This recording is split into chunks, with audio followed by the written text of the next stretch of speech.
कि पिछले वीडियो में हमने व्यंजन की चर्चा की और व्यंजन की चर्चा के क्रम में हमने स्पर्श व्यंजन की चर्चा की और फिर हमने अंतस्थ व्यंजन की चर्चा की। अंतस्थ व्यंजन में हमने यहाँ तक आपको कह के छोड़ा था कि अंतस्थ व्यंजनों को अर्धस्वर भी कहते हैं। अब हम यहीं से आपकी ये चर्चा उठाएंगे, आपका यह प्रश्न उठाएंगे कि अंतस्थ व्यंजनों को अर्धस्वर क्यों कहते हैं। तो दोस्तों आज अभी जो हम पहली चर्चा करने जा रहे हैं वो हमारा एक महत्वपूर्ण टॉपिक है। हमने कहा अंतस्थ व्यंजनों को या अंतस्थ व्यंजन अर्धस्वर कहलाते हैं। अब तुरंत आपके मन में एक बात आई होगी कि अर्धस्वर का मतलब क्या है। भाई अर्धस्वर को पहले आप जाने तो देखिए, अर्ध माने आधा, स्वर माने स्वर ना। जैसे अर्धनारीश्वर आप समझते हैं कि नहीं, बस बिल्कुल वही से उदाहरण लीजिए। अर्धनारीश्वर, जब शिव जी ने आधा अपना और आधा माता उमा का रूप धारण कर लिया, मां पार्वती का रूप धारण कर लिया, तो उन्हें अर्धनारीश्वर कहा गया। अर्धनारी ईश्वर मतलब अर्धनारी आधा पुरुष वो ईश्वर जिसने अर्धनारी रूप धारण कर लिया। तो कहने का अर्थ यहां दोस्त यही है कि इसी तरह से अर्धस्वर माने जिसमें स्वर के आधे गुण समाहित हो जाएं। तो स्वर का गुण क्या है? स्वर के दो गुण हैं कि स्वर स्वयं से उच्चारित होता है, एक गुण। दूसरा गुण मैंने बार बार आपसे चर्चा की कि स्वर के उच्चारण में वायु मुख में कहीं बाधित नहीं होती।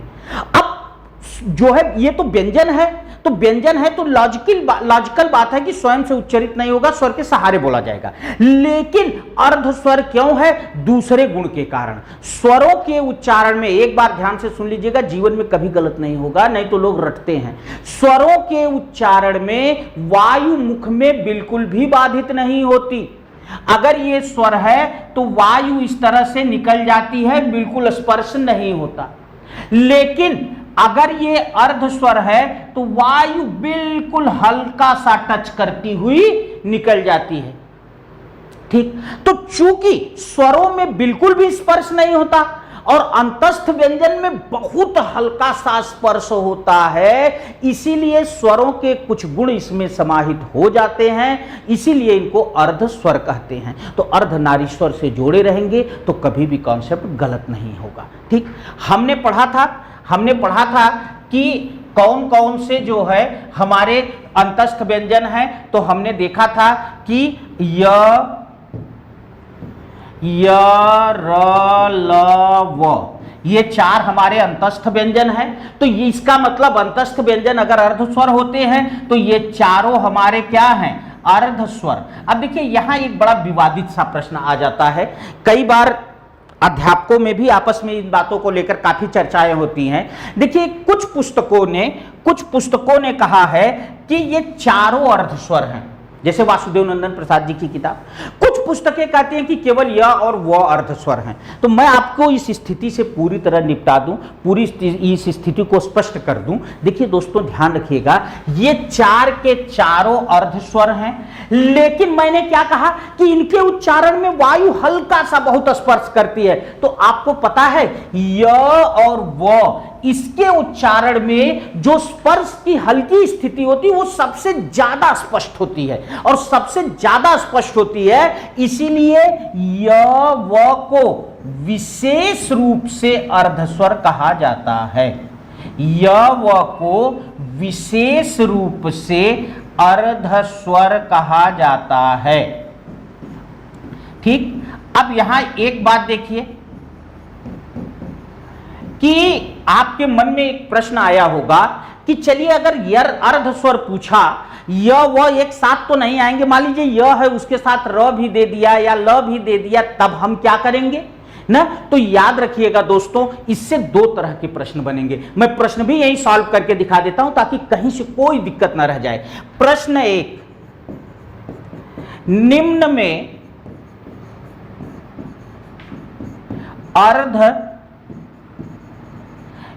में अर्धस्वर है। विकल्प नंबर एक जो है आपका दिया र, विकल्प नंबर दो दिया क, विकल्प नंबर तीन दिया च और विकल्प नंबर चार दिया प। अब आप देख रहे हैं चूंकि चारों जो है अंतस्थ व्यंजन जो है वो अर्धस्वर होते हैं। अब इनमें चारों में केवल र है, तो बहुत लॉजिकल सी बात है कि हमारा स्पष्ट उत्तर हो गया र हो गया। ठीक, लेकिन इसी प्रश्न को देखिए, प्रश्न यही रहने दीजिएगा। अब इसी प्रश्न का मैं एक सेकंड ऑप्शन बनाता हूं। अगर कहा निम्न में अर्धस्वर है और विकल्प में दिया य, र, ल और क, यह प्रश्न आया है, यह टेट में जो है पूछा गया क्वेश्चन है। अब जब पूछा तो बच्चों ने कहा कि गुरुजी हमें लगता है उसने लिखने में गलती किया था, उसे यह लिखना चाहिए था कि निम्न में अर्धस्वर नहीं है, तब तो य, र, ल हो जाता और क नहीं है तो हमारा सही उत्तर हो जाता क। लेकिन नहीं, ऐसा नहीं, सही प्रश्न किया उसने। अब मैंने यहां आपको दो स्थितियां बताई कि नॉर्मली चारों अर्धस्वर हैं, लेकिन जब विशेष परिस्थितियों की बात आ जाएगी तो य और व को अर्धस्वर माना जाएगा। ठीक है, तो अब जब विकल्प में र भी है, जब विकल्प में ल भी है, तो यहां हमारा उत्तर होगा य। अब यहां हम र और ल को अर्धस्वर नहीं मानेंगे। तो यहां जो आपको प्रश्न करना है वो प्रश्न की प्रकृति के अनुसार उत्तर देना है। हां, एक चीज और बता दूं, कभी भी य और व एक साथ विकल्प में नहीं आएंगे, और जब भी आएंगे प्रश्न गलत हो जाएगा, क्योंकि दोनों, तब ये हो सकता है पूछ ले कि निम्न में कौन अर्धस्वर नहीं है। ठीक है, तो दे दिया य, व जो है र और क, तब समझ लीजिए कि वहां य व र तीनों सही हैं, क जो है नहीं है। समझ गए? तो दो बातें हैं, और दोनों बात मैंने इतना स्पष्ट इसलिए किया कि किताबों में कंफ्यूजन है। आप एक पुस्तक पढ़ेंगे कुछ कहेगी, दूसरी पुस्तक पढ़ेंगे कुछ कहेगी, अब आप कैसे समझेंगे? तो याद रखिए, सारे अंतस्थ व्यंजन अर्धस्वर होते हैं, लेकिन जब विशेष परिस्थितियों की बात आएगी तो य और वह ही अर्धस्वर माने जाएंगे। तो जैसा प्रश्न वैसा उत्तर। ओके, चलिए अब आगे हम चर्चा करते हैं दोस्त। तो इसका आप स्क्रीनशॉट ले लीजिए, क्योंकि यहां दो प्रश्न भी आपके लिए हैं और जो है एग्जाम टाइप के क्वेश्चन सॉल्व कराए गए हैं। चलिए अब आगे चलते हैं और अब अगली चर्चा उठाते हैं हम ऊष्म व्यंजन। किसकी चर्चा करते हैं? व्यंजन के तीसरे प्रकार की, ऊष्म व्यंजन। देखिए दोस्तों, आप अच्छी तरह से जानते हैं कि ऊष्म शब्द जो है यह ऊष्मा से बना है। ठीक, ऊष्म शब्द जो है ये ऊष्मा से बना है। ऊष्मा का मतलब होता है गर्मी, ऊष्मा माने गर्मी, जैसा इस समय खूब चल रहा है। लेकिन एक चीज याद रखिएगा, गर्मी कब पैदा होती है? माचिस की तीली आप लेते हैं, जब उसे माचिस पर रगड़ते हैं तब ऊष्मा पैदा होती है और तब आग जलती है।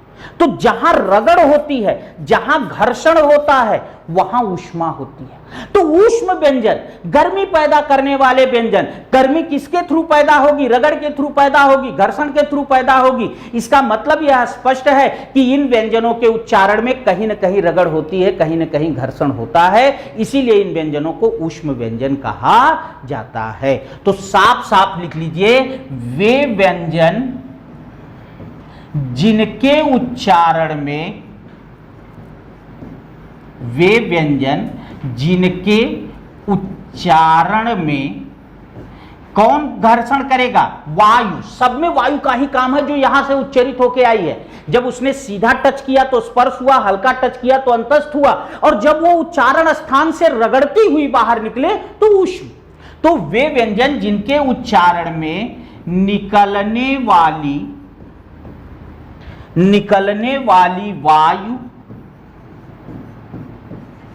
वायु उच्चारण स्थानों को, निकलने वाली वायु उच्चारण स्थानों को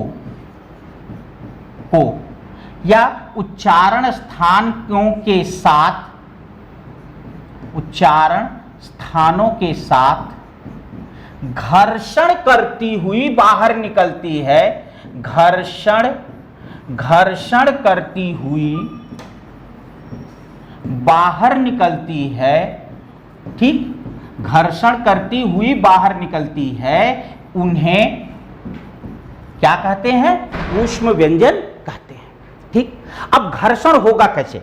देखिए, मेरे हाथ को ध्यान से देखिएगा, बहुत स्पष्ट समझ में। मान लीजिए ये आपका उच्चारण स्थान है, ये आपका उच्चारण स्थान है।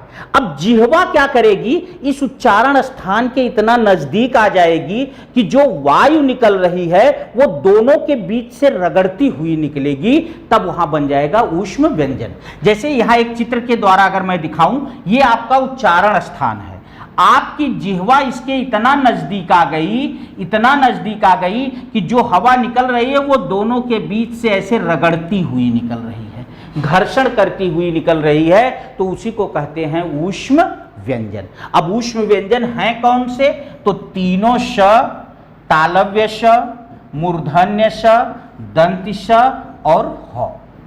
श, ख, श, ह या श, ह्र, स, ह, ये क्या है, ऊष्म व्यंजन। तो ऊष्म व्यंजन का स्पष्ट हो गया, ऊष्म व्यंजन का जो है मामला स्पष्ट हो गया। अच्छा, एक बात और भी ध्यान दीजिएगा कि जो ऊष्म व्यंजन है इसमें घर्षण होती है, रगड़ होती है, संघर्ष होता है, इसीलिए ऊष्म व्यंजनों को संघर्षी व्यंजन भी कहते हैं। क्या कहते हैं, संघर्षी व्यंजन। ठीक दोस्तों, जहां तक आपको ये चीजें बता दी गई, इसके बाहर कहीं कुछ है नहीं, पूछे किसी एग्जाम में कहीं पूछ ले, इसके बाहर नहीं कुछ आएगा। तो ऊष्म व्यंजनों को क्या कहते हैं, संघर्षी व्यंजन भी कहते हैं। ठीक है। अच्छा, अब यहां एक चीज आपको और बताता चलूं, एक प्रश्न और आपसे यहां सॉल्व करा दूं। ध्यान रखिएगा दोस्तों कि जो है अगर ऊष्म व्यंजनों को हम संघर्षी व्यंजन कहते हैं तो च, छ, ज और झ, इया नहीं, ध्यान रखिएगा, च, छ, ज, झ। ठीक है, ये चारों व्यंजन क्या हैं, आपको पता है अच्छी तरह से कि च वर्ग में ये स्पर्श व्यंजन है, लेकिन इनके उच्चारण में भी हल्का सा संघर्ष होता है। तो स्पर्श है और थोड़ा सा संघर्ष यहां भी है, घर्षण हल्का सा होता है, इसीलिए इन्हें स्पर्श संघर्षी व्यंजन कहते हैं। क्या कहते हैं, स्पर्श संघर्षी व्यंजन। मेरे कहने का यह भी एक बहुत स्पष्ट अर्थ निकल गया दोस्त, क्या कि यदि पूछता है संघर्षी कौन कौन से हैं तो तीनों स और ह, यदि पूछता है स्पर्श संघर्षी कौन कौन से हैं तो च, छ, ज, झ। अब इसमें जैसा प्रश्न वैसा उत्तर, बात स्पष्ट हो गई। संघर्षी, स्पर्श संघर्षी और ऊष्म, इसकी हमने चर्चा कर ली। ठीक, अब ये तो हो गए हमारे 33 व्यंजन, 25 अंतस्थ, 25 स्पर्श, 4 अंतस्थ, 4 ऊष्म, 25 8 33, यही हमारे व्यंजन माने जाते हैं। लेकिन वर्णमाला में केवल इतने से काम नहीं चलता, हमें क्षत्रिय लिखना है, क्षत्रिय। अब कैसे पता चलेगा कि क्षत्रिय कैसे लिखें, तो कुछ और भी व्यंजन हैं जो वर्णमाला में प्रयुक्त किए जाते हैं और उन व्यंजनों को भी हमें पढ़ना है। लेकिन ये नहीं है कि आप ये कहिए कि ये व्यंजन में जुड़ गए, व्यंजन 33 ही हैं, 25 4 4, 25 8 33। ठीक, अब हम कुछ ऐसे व्यंजन प्रयोग कर, अब व्यंजन के बारे में जानेंगे जिनका हम लिखने पढ़ने आदि में प्रयोग करते हैं। ठीक है, तो चलिए इनमें जो है आप सबसे पहली जो चर्चा इनमें हम करेंगे, ठीक है, वो चर्चा हम करेंगे, इनमें आपकी चर्चा करेंगे हम संयुक्त व्यंजन। संयुक्त व्यंजन, देखिए दोस्तों, हमने आपको जब व्युत्पत्ति, उत्पत्ति आदि के आधार पर स्वर के भेद बताए थे, वहां भी हमने आपसे ये चर्चा की थी और आपको ये बताया था कि संयुक्त स्वर, संयुक्त का मतलब ही होता है जुड़ा हुआ ना। तो जब दो स्वर आपस में जुड़ते हैं तो संयुक्त स्वर बनता है। उसी तरह से जब दो व्यंजन आपस में जुड़ते हैं तो उस व्यंजन को कहते हैं संयुक्त व्यंजन। लेकिन संयुक्त स्वर और संयुक्त व्यंजन में एक अंतर है। संयुक्त स्वर में दो पूर्ण स्वर आपस में जुड़ते हैं, जैसे आ में से कोई एक लिया, ई में से कोई एक लिया और दोनों मिलकर ए बन गए, तो आ भी एक पूर्ण स्वर है, ई भी एक पूर्ण स्वर है और एक नवीन स्वर ए का निर्माण हो गया। तो इस तरह से यहां तो पूर्ण स्वर बनते हैं, लेकिन जब संयुक्त व्यंजन की बात करते हैं तो एक उसमें जो व्यंजन होता है वो आधा होता है।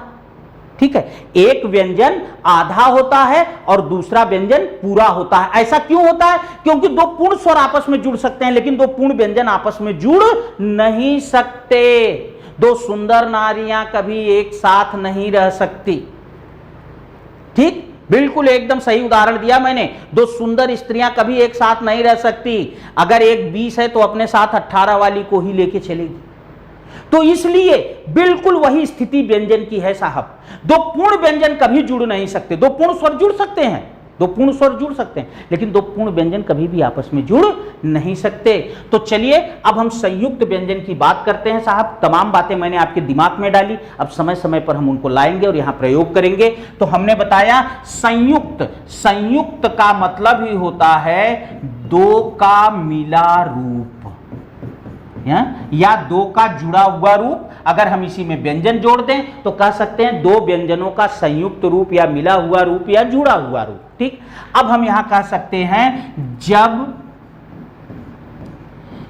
एक आधा व्यंजन, क्योंकि मैंने कहा दो पूर्ण व्यंजन कभी जुड़ ही नहीं सकते, एक आधा व्यंजन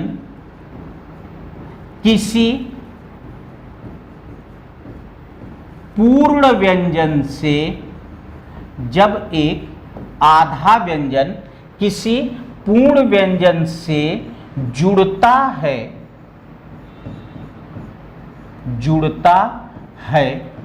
तो उसे संयुक्त व्यंजन कहते हैं। जब एक पूर्ण व्यंजन किसी आधे व्यंजन से जुड़ता है तो उसे संयुक्त व्यंजन कहते हैं। अब बात यह आ गई साहब कि हैं कौन कौन से। तो देखिए चार व्यंजन हैं जो आपस में जुड़ते हैं। यहां हम संयुक्त में केवल चार की चर्चा करेंगे बस। बाकी संयुक्त के और भी रूप होते हैं जिनकी चर्चा हम छंद में करेंगे, मात्रा गणना में करेंगे। यहां हम केवल चार की चर्चा करेंगे साहब। आधा क धन पूरा श। अब देखिए एक आधा एक पूरा, इन दोनों ने मिलकर एक नया रूप बना लिया क्ष। आधा त धन पूरा र, इन दोनों ने मिलकर बना दिया त्र। आधा ज धन पूरा य, इन दोनों ने मिलकर बना दिया ज्ञ। और आधा स धन पूरा र, इन दोनों ने मिलकर के बना दिया स्र। ठीक, इन दोनों ने मिलकर के बना दिया स्र। तो क्ष त्र ज्ञ और श्र, ये चारों जो हैं हमारे संयुक्त व्यंजन हैं। बात स्पष्ट हो गई। देखिए इन सब में एक व्यंजन आधा और एक पूरा। अच्छा एक बात और भी ध्यान रखिएगा, कई बार बच्चे इसमें कंफ्यूज हो जाते हैं। कुछ किताबों में तो मैंने देखा इतना गलत गलत लिखा है, उसने दोनों को आधा आधा लिख दिया है। दो अर्ध व्यंजन भी कभी जुड़ नहीं पाएंगे जब तक कि उन्हें एक पूर्ण व्यंजन नहीं मिल जाएगा, नहीं तो वो ऐसे आधा के आधा रह जाएंगे। ठीक है, तो और एक बात इसमें यह भी ध्यान रखिएगा, हमेशा पहला व्यंजन आधा होता है, दूसरा व्यंजन पूरा होता है। ये बात भी बिल्कुल स्पष्ट रखिएगा। अच्छा हाँ, यहाँ एक छोटी सी चर्चा और करता चलूं। देखिए ये इसका उच्चारण हम प्रायः गलत करते हैं, इसको हम छ कहते हैं, गलत कहते हैं। इसका उच्चारण सुधारिए। आप हिंदी पढ़ रहे हैं, हिंदी के विद्यार्थी, क्ष क और स्व की मिली ध्वनि आनी चाहिए। क्ष, छ नहीं, कक्षा नहीं, कक्षा, कक्षा, कक्षा नहीं, कक्षा तो पहनने का वस्त्र हो गया ना। तो आप सोचिए जरा, कहना क्या चाह रहे हैं और कह क्या रहे हैं। कभी इस चीज की कल्पना करके देखिए। जो है आप बच्चों से कहिए बच्चों कक्षा में चलो, हैं अब कक्षा में चलो तो बहुत अनर्थ निकल गया ना। बच्चों कक्षा में चलो, तो इस चीज को ध्यान रखिएगा। भाई आप मास्टर बनने की तैयारी कर रहे हैं तो एक अध्यापक का जो है उच्चारण शुद्ध होना चाहिए। तो ये हो गए हमारे संयुक्त व्यंजन चार, क्ष त्र ज्ञ और श्र। चलिए अब इन संयुक्त व्यंजन के बाद जो हम अगला टॉपिक उठाते हैं वो है हमारा उत्सृप्य व्यंजन। उत्सृप्य व्यंजन, देखिए दोस्तों पुस्तकों में ये उत्सृप्य व्यंजन जो है ये आपको उच्छिप्त व्यंजन भी लिखा हुआ मिल सकता है। ये उत्सृप्य जो है ये आपको उत्सृप्य उच्छिप्त व्यंजन भी लिखा हुआ मिल सकता है। तो अगर ऐसा लिखा मिलता है तो कोई बात नहीं है, आप जरा भी न परेशान हो। उत्सृप्य ही इसका शुद्ध रूप था जो परिवर्तित होकर उच्छिप्त बन गया है। ठीक है। तो उच्छृप्य व्यंजन या उच्छिप्त, देखिए दोस्तों एक चीज याद रखिएगा, उच्छृप्य या उच्छिप्त का मतलब क्या होता है। उच्छृप्य या उच्छिप्त का अर्थ ही होता है झटके से ऊपर की ओर फेंका हुआ, झटके से ऊपर की ओर फेंका हुआ। देखिए जैसे ये हमारी जिह्वा है, जिसके उच्चारण में जिह्वा इसे झट से ऊपर की ओर उठ जाए, झटके से ऊपर की ओर उठ जाए, वही उच्छृप्य व्यंजन कहलाता है। तो इसकी परिभाषा है, जिन व्यंजनों के उच्चारण में, जिन व्यंजनों के उच्चारण में जिह्वा झटके से ऊपर की ओर उठती है, जिह्वा झटके से ऊपर की ओर उठती है, उन्हें उच्छृप्य या उच्छिप्त व्यंजन कहते हैं। उन्हें उच्छृप्य, देखिए लिखने में थोड़ा सा इस तरह से हो गया, उन्हें उच्छृप्य या उच्छिप्त व्यंजन कहते हैं। अब प्रश्न ये उठता है कि ये उच्छृप्य व्यंजन हैं कौन कौन से। तो ध्यान रखिएगा, अड़, अढ़, ये जो है हमारे दो उच्छृप्य व्यंजन हैं, अड़, अढ़। देखिए कैसे बोलना है, जीभ को झटके से अड़, अढ़ ना, सड़क नहीं सड़क, अड़, और ढक्कन नहीं जो है मेढक ना, तो थोड़ा सा जीभ को झटके से ऊपर की ओर ले जाना है। अच्छा एक बात और ध्यान रखिएगा, ये एक बात और याद रखिएगा कि इन व्यंजनों को, जो उच्छृप्य व्यंजन हैं, इन्हें हम द्विगुण व्यंजन भी कहते हैं। क्या कहते हैं? द्विगुण व्यंजन। अब जरा सा मैं आपको यहां एक चीज रिपीट कराता चलूं। आपने देखा व्यंजनों में दोहरा नामकरण कहां कहां मिला। स्पर्श व्यंजन, स्पर्श को ही वर्गीय कहा गया, उदित कहा गया, वहां दोहरा नामकरण है। अंतस्थ, अंतस्थ कहा गया, अर्धस्वर कहा गया, वहां भी दोहरा नामकरण है। ऊष्म, ऊष्म कहा गया, संघर्षी कहा गया, वहां भी दोहरा नामकरण है। ठीक है। और उसके बाद उच्छृप्य कहा गया या द्विगुण कहा गया, यहां भी दोहरा नामकरण। दोहरा नामकरण माने इन सबके दो दो नाम। ठीक, तो इन सब को कहीं नोट किए रहिएगा। अच्छा स्टूडेंट वो है जो इस तरह की चीज़ों को कहीं छोटे छोटे बॉक्स सा बनाकर एक साथ इकट्ठा कर ले, क्योंकि हर समय पढ़ते समय हमारी इन बातों पर निगाह नहीं जाती। ठीक है, तो आप इसका स्क्रीनशॉट ले सकते हैं। अब इसके बाद दोस्त उच्छृप्य व्यंजन की जब हमने चर्चा कर ली, उच्छृप्य व्यंजन की चर्चा करने के बाद अब हम चलते हैं सीधे सीधे अगले टॉपिक की ओर, अगले उस पर, और वो हमारा ये बताएगा। अच्छा 15 आउट ऑफ 15 हो गया, कोई बात नहीं है। चलिए इसका स्क्रीनशॉट तो आपने ले ही लिया होगा। हम इस पेज को खाली करते हैं और इसके बाद जो है देखिए, अब हम अगली चर्चा करेंगे कि हमने जिन जिन व्यंजनों को पढ़ा, जिन जिन व्यंजनों की बात की, वो व्यंजन हैं कौन कौन से, हम इसकी चर्चा करेंगे। कुल कितने व्यंजनों की हमने चर्चा की, कुल कितने व्यंजनों की हमने बात की, इन चीज़ों की अब चर्चा करेंगे, तब आगे की ओर चलेंगे। ठीक, तो दोस्तों आपने देखा। अब आइए अगला टॉपिक शुरू करते हैं, हिंदी वर्णमाला में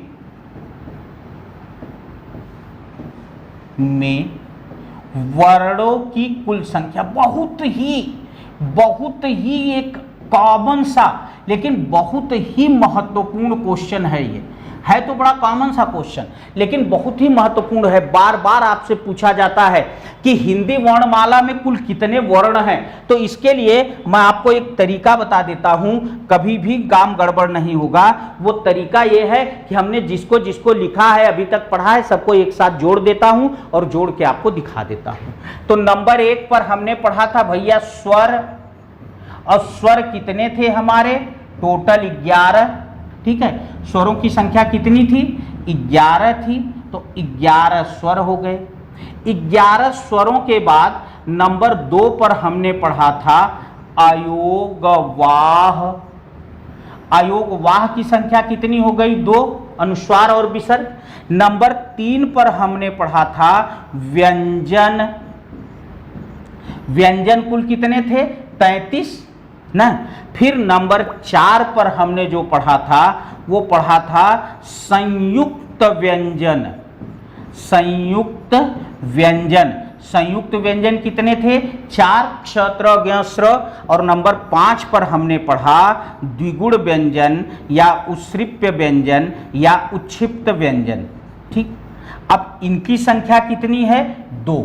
अब टोटल जोड़ दीजिए, जो है 33 11 44, 44 4 48, 48 2 50, 50 2 52, अपने हिसाब से जोड़ लीजिएगा टोटल। तो हमने इस तरह से ये देखा कि हिंदी वर्णमाला में कुल वर्णों की संख्या कितनी है? 52। हिंदी वर्णमाला में कुल 52 वर्ण है। तो अगर आपसे प्रश्न पूछा, और खूब प्रश्न आता है, कई बार जो है आपके परीक्षाओं में पूछा गया है प्रश्न, हिंदी वर्णमाला में, हिंदी वर्णमाला में कुल वर्णों की, हिंदी वर्णमाला में कुल वर्णों की संख्या है, संख्या है। विकल्प में देता है 49, जो मैं बता रहा हूं यही विकल्प बनते हैं, 43, 33 और चौथा देता है 52। तो सही उत्तर होगा 52।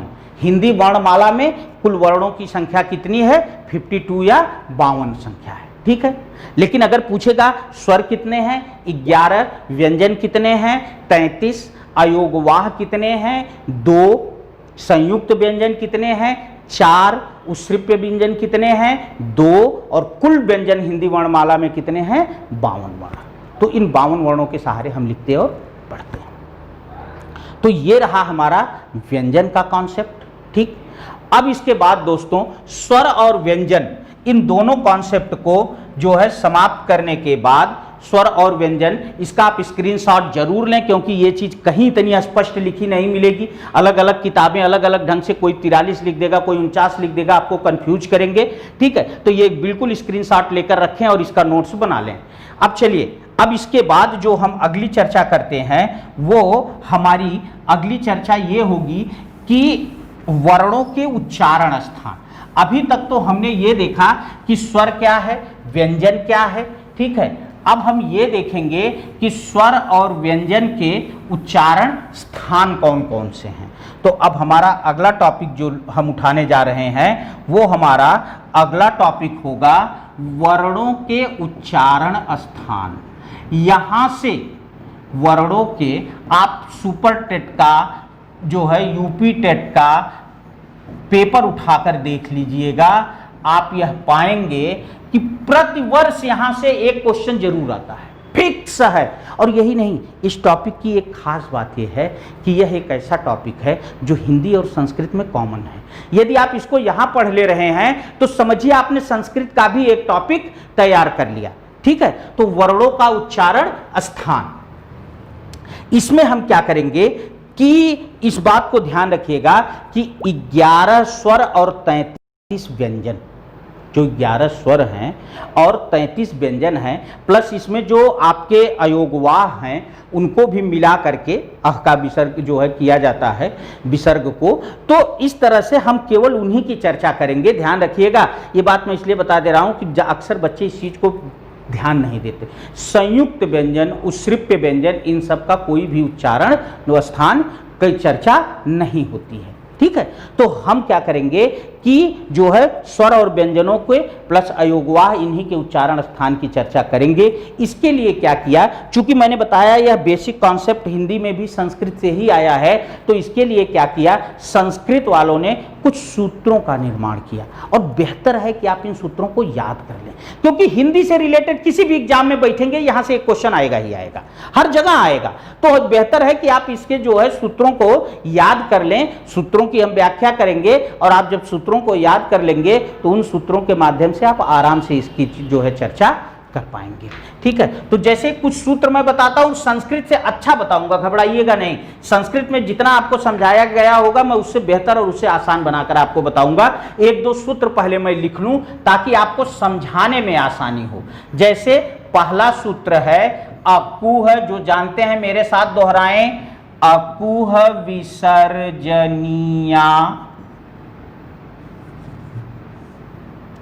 अकुह विसर्जनीयानाम कंठः, अकुह विसर्जनीयानाम कंठः। देखिए दूसरा सूत्र है ईचु यसानाम, ईचु यसानाम तालु। तीसरा सूत्र है रीटू, रीटू रसाणाम मूर्धा। चलिए अब ये तीन सूत्र मैंने पहले क्यों लिखे, क्योंकि आइए कुछ ऐसी बातें बताते हैं जो चीजें शायद संस्कृत में भी आपको न बताई गई हों, जिनसे हम इस टॉपिक को काफी आसान कर लेंगे। वो बातें ये है दोस्तों, देखिए यहां कुछ चीजें देखिए, नाम कंठ, नाम तालु, नाम मूर्धा, ये चीजें कॉमन है और आप जानते हैं जो कॉमन होती है उसको निकाल दिया जाता है, तो इससे केवल उच्चारण स्थान का बोध होता है। एक खास बात और ध्यान दीजिए, नाम के पहले नाम के पहले यहां भी आ आया है, यहां भी आ आया है और यहां भी आ आया है। नाम या राम के पहले जस्ट पहले आ आया है, तो आ भी कॉमन है, आ को भी निकाल देना है, निकाल देना है। तो दो चीजें हमने निकाली, क्या, जहां नाम या राम आया उसके बाद उच्चारण स्थान का बोध होगा, उसे कॉमन कर लेना है, केवल उच्चारण स्थान देख लेना है। उसके जस्ट पहले आ सब में आ रहा है तो आ को भी हमें हटा लेना है, ठीक है। अब यहां देखिए, यहां भी ऊ है, यहां भी ऊ है, यहां भी ऊ है, ऊ भी कॉमन हो रहा है तो कॉमन को हटा लेना है। अब अगर इन चीजों को आप याद रखें कि नाम या राम के बाद जो आएगा वो उच्चारण स्थान होगा, कॉमन है, हटा लेना है, केवल वहां से उच्चारण स्थान उठा लेना है। उसके जस्ट पहले आ सब में कॉमन आ रहा है, आ को भी हटाना है, ऊ सब में कॉमन आ रहा है, ऊ को भी हटाना है। तो इस तरह से हमने देखा कि अब हमारा सूत्र बहुत आसान हो जाएगा। क्यों? क्योंकि अब ऊ हटाने के बाद बचा अ क ह, और यहां या नाम कंठ अगर हटा दें तो बचा विसर्जनीय, केवल इतना ही तो बचा। तो अब देखिए अ का मतलब है, याद रखिएगा, स्वर में जहां भी ह्रस्व स्वर आएगा उसका दीर्घ रूप ऑलरेडी उसके साथ समाहित रहेगा, यह चीज ध्यान रखिएगा। तो अ माने अ आ दोनों, क। अब देखिए हमने कहा था ना कि वर्गीय व्यंजनों को, स्पर्श व्यंजनों को 5 वर्गों में बांटा गया और प्रत्येक वर्ग का नामकरण उस वर्ण के प्रथम वर्ग जो है उस वर्ग के प्रथम वर्ण के नाम पर किया गया है। तो क वर्ग, च वर्ग, ट वर्ग, त वर्ग, प वर्ग, ये 5 वर्ग हैं। और जहां क वर्ग आ जाए समझिए अपने बाल बच्चों के साथ आया है क ख ग घ अंगा, तो यहां क का मतलब है क वर्ग, क वर्ग माने क ख ग घ अंगा। उसके बाद क्या बचा, ह, ह के बाद क्या बचा, विसर्जनीय माने विसर्ग, विसर्ग माने अह। इनका उच्चारण कहां से होता है, कंठ से। अब याद हो, अब देखिए आसान हो गया कि नहीं, संस्कृत से भी आसान हो गया कॉमन चीजें निकालने के बाद। अ बचा तो अ आ दोनों, क बचा क वर्ग हो गया, ह बच गया विसर्ग हो गया। ये सब कहां से उच्चरित होते हैं, कंठ से। अब यहां एक क्वेश्चन की चर्चा आपसे और कर दूं, वो क्वेश्चन भी ध्यान में रखिएगा। ये देखिए जो ह है ये कंठ है, लेकिन इसका उच्चारण बिल्कुल यहां से होता है, ह ना, बिल्कुल यहां से होता है। इसीलिए ह को शुद्ध कंठ ध्वनि, कंठ को काकल्य भी कहते हैं, याद रखिएगा, कंठ को क्या कहते हैं, काकल्य।